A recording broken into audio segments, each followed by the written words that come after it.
ہم دنیا میں دنیا بنانے نہیں آئے بلکہ آخرت بنانے کے لیے آئے ہیں۔ یہ دنیا ایک مسافر خانہ ہے، اور مسافر خانے کے اندر یا کمرے کے اندر کوئی بلڈنگ ہے یا بزنس کرنا نہیں شروع کر دیتا، بلکہ وہ اپنی ضرورت کو پورا کرتا ہے اور اپنی آخرت کو سامنے رکھ کر اپنی زندگی گزارتا ہے۔ اگر دنیا زمین اور آسمان کی درمیان کی خلا کو رائی کے دانوں سے بھر دیا جائے اور 1000 سال بعد ایک پرندہ آئے اور لیتا جائے تو کروڑوں اربوں سال لگیں گے، لیکن پھر بھی امکان ہے کہ یہ ختم ہو جائے۔ لیکن آخرت کی زندگی نہ ختم ہونے والی ہے۔ ایک دن ہم سب کو اللہ کے سامنے کھڑا ہونا ہے اور اپنے کیے کا حساب دینا ہے، تو لہٰذا ہم اپنی زندگی کے اندر اللہ کے احکامات اور پیارے نبی صلی اللہ علیہ وسلم کی سنتوں کو سامنے رکھ کر اپنی زندگی کو گزاریں۔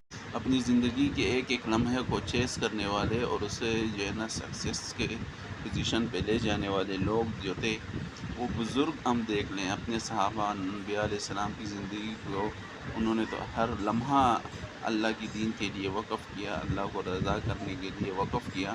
لیکن ہم صرف بزرگان دین، جو جانی رحمۃ اللہ علیہ ایک بزرگ ہیں، وہ 19 سال سے جو ہے نا ستو پانکا کرتے تھے، ستو کھایا کرتے تھے، روٹی کھانا چھوڑ دیا۔ کسی نے پوچھا کہ آپ نے یہ روٹی کھانا کیوں چھوڑ دیا، ستو کیوں پانکتے ہو خشکی؟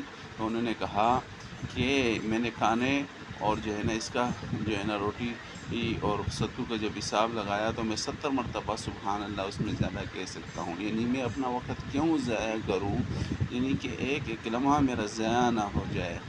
امام اعظم ابو حنیفہ رحمۃ اللہ علیہ کے بارے میں آتا ہے کہ 40 سال عشاء کے وضو سے صبح کی نماز پڑھی، اور اسی طرح بزرگان دین جو 40 اب ہم اپنا محاسبہ کر لیں گے ہم کیا کر رہے ہیں۔ 40 سال کی نمازیں تو چھوڑے ہیں، کیا ہم 5 وقت کی نماز پڑھ رہے ہیں یا نہیں پڑھ رہے ہیں؟ کیا ہم اپنے قرآن پاک کی تلاوت کر رہے ہیں کہ نہیں کر رہے؟ اور ہماری زندگی کیسے گزر رہی ہے؟ ہم اپنا ٹائم فیس بک، ٹویٹر، فلانا اور مختلف قسم کے ایپس کے اوپر ہم کیوں ضائع کر رہے ہیں؟ ہم کیوں اپنی جوانیوں کو، اپنی زندگیوں کو، اپنی زندگی کے ان قیمتی لمحوں کو، جن کے اوپر کروڑوں انعامات قیامت کے دن اور جنت کے اندر اللہ دینے والے ہیں، قیامت کے دن ہر انسان افسوس کرے کاش کہ میرا 1 منٹ بھی ضائع نہ ہوتا، ہم کیوں اپنی قیمتی وقت کو ضائع کرتے ہیں فضول کاموں میں؟ خدا را ہم جو ہے نا اللہ کی طرف رجوع کریں۔